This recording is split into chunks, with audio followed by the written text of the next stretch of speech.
Hey friends, it's been a while since I have been in front of the camera and I really miss it. Finally done with most of everything that has to do with my kids' graduation and party. That was the last thing. I'm super excited to be back. I miss it so much. I miss you guys. I miss talking to you. I'm finally back. You know what? June is my favorite month. Do you want to know why? Because it's my birthday month. Yep, actually the end of June 30th is my birthday. And if you're curious, I don't mind saying it, I will be turning 37 years old. 37 years of life. I love to celebrate it. I don't hide my age. I also want to say happy Father's Day to all of the dads out there. We wouldn't be able to do it without you guys. Now, if you haven't done so, check out the previous month's video. If you haven't done so, what's wrong with you? If this is your first video of the monthly series, go check out all the other ones in case you haven't caught up. A lot of things for May still apply in June because we have the same temperatures. Right now, I'm in South Texas, zone 9A. Our temperatures are in the high 90s, low 70s. I don't even think we get any of those yet. And before we get started, I just wanted to give you a heads up of what's coming next. The next video is going to be what I do in the garden in June. So everything that I talk about in the first category, we're gonna do it together because there's a lot that I haven't done and I haven't been in the garden like I normally do. I miss it so much. There's a lot to clean up. There's some pest issues and all that good stuff. So stay tuned for the next video because we're gonna do it together. So in the monthly series videos, I talk about 3 categories and I think it's the most important ones. Things to do, what to purchase, and what to do actually in the garden. So stay tuned for those. First, we are going to talk about category number 1, things to do. Let's get started. This is what it's looking like right now.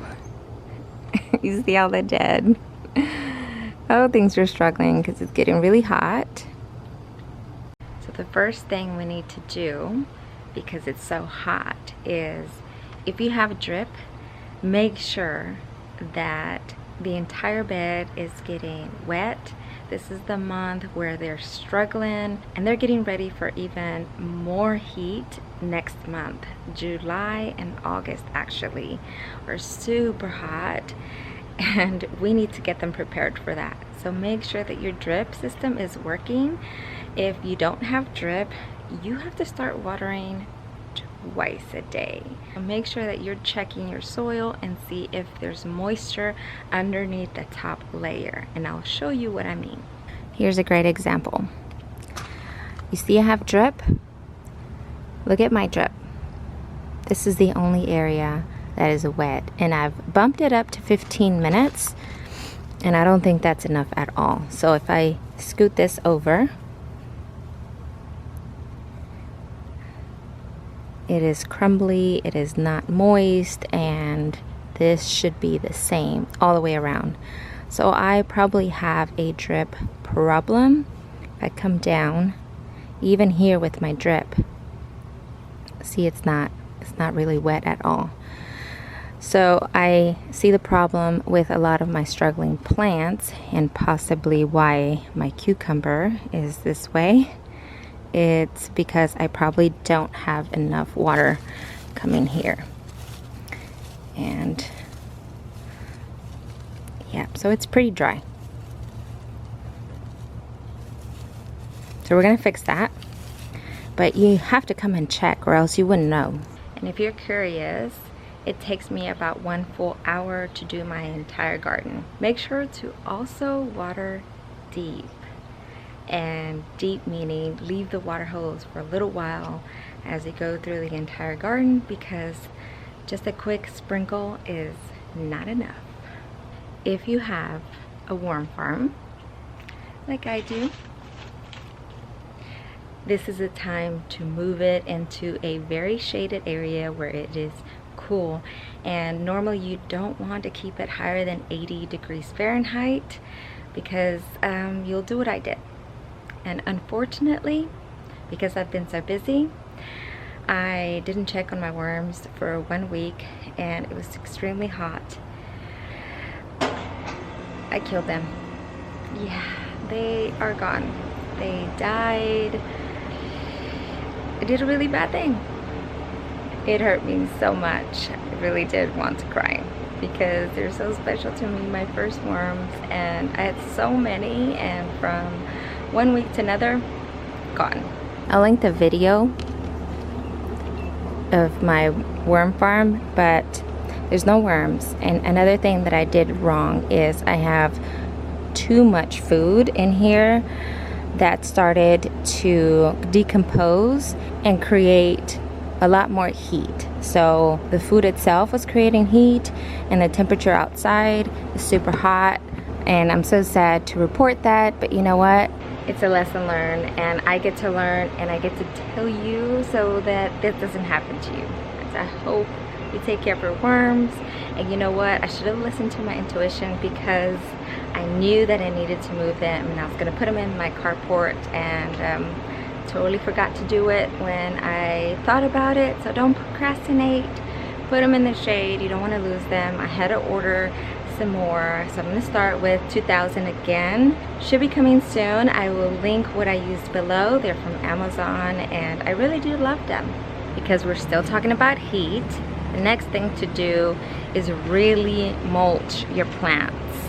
If you don't have mulch, I have hay. You can use straw, whatever doesn't have seeds, and make sure if you do that it doesn't have any pesticides or anything that's harmful to your garden, because a lot of farms spray their crops. So make sure that you check to see if you're getting good stuff.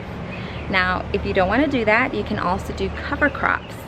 And those are actually my next attempt, is to see if that works better than my mulch, because I'd much rather have something living than something that's just gonna lay on top and kind of really bothers me when I'm trying to fertilize. For example, right here, so anytime that I want to come over here and put some castings, I always have to move everything away, place it, scratch the surface, and kind of come back and lay it back down. So I'm going to try something different every time and see what works out in the end. Now is also the time to start really looking at your garden and see what is not doing well and what has reached its time and it's ready to be pulled. Like my carrots. My carrots are pretty ready. One is already flowering. I'm not sure if I'm going to keep it. I really do like the flowers, but I'm not really interested in collecting seeds yet. I'm trying to figure out which are my favorite varieties, but this gives me a sign it's already too hot and we need to replace them. These are carrots that I started early March, and see how they don't make it too big, and it's already the summer. So I know my fall crop is going to be a lot better, but I still want carrots and I still want to redo this every time because I do snack on them a lot. I'm gonna go to the garden center today and I'm gonna go get a lot of replacements. So stay tuned for the next video because I'm gonna show you that. Nasturtiums are another plant that don't do well with the heat, so those are gonna go, and I'm gonna get some really cool replacements. Celery is also another one that I'll be removing. All of my sunflowers here are gonna go as well. All of my mammoth sunflowers are out, so I'm gonna show you at the end. The last thing on the heat would be to apply your shade cloth. I'm going to be putting in a lot of seeds, so I am going to be placing the shade cloth over the seeds so they can still get some sun but they don't dry out. If not, start your seeds indoors just because it is a lot easier. Which leads me to the last thing, is to start planning your fall garden. Since a lot of you need to do that now, you might as well plan it and look for your seeds. Don't wait last minute. Get them ready. It doesn't hurt to have them a month early, but at least you'll get them and you don't miss out on the varieties that you really want. Category number 2 is what to purchase. I've already mentioned this, your fall seeds, don't miss out on that, and also your shade cloth. I know a lot of you kind of skip around, so in case you didn't get that last, purchase your shade cloth, and don't forget your stakes, your clips. You're gonna need all that stuff to make sure that your shade cloth doesn't fly away.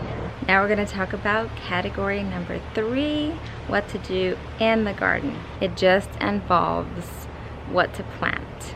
I don't have any of these, but I'm hoping that I can find some soon, but the southern peas. So your black-eyed peas, that's a great option for heat-tolerant plants. Eggplant, okra, melons, peppers, sweet potatoes. You wanna see how my sweet potatoes are doing? These were given to me by one of my fans when she came over to the tour. These were all starts and they're starting to trail out, and this is by far my favorite foliage. It's so beautiful. Cucumber, there's a lot of heat resistant cucumber varieties. Corn, I don't have any corn, but corn is one of those things that may not do. You can still plant it. Squash and zucchinis, I'm gonna do some of those. Yard long beans, some of the green bean varieties. There's a spinach that you can use, either the Malabar or the New Zealand variety, and tomatoes. Don't forget to turn your compost bins. I'm actually harvesting compost because I'm going to use a lot of that for the new seeds.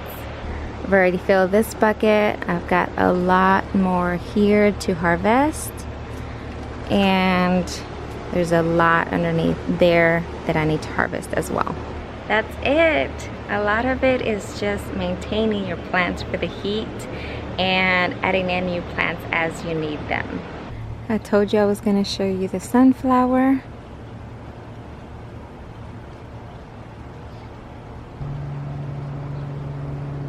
And the next one is about to bloom. Now, are you ready? You know, if you've been following me, that we always dance at the beginning or at the new month. So here we go.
Thank you guys for watching. I'll see you in the next one.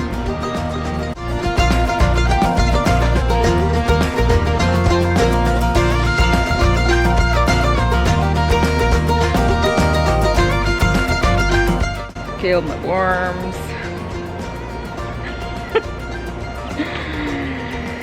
They either escaped or they just became part of my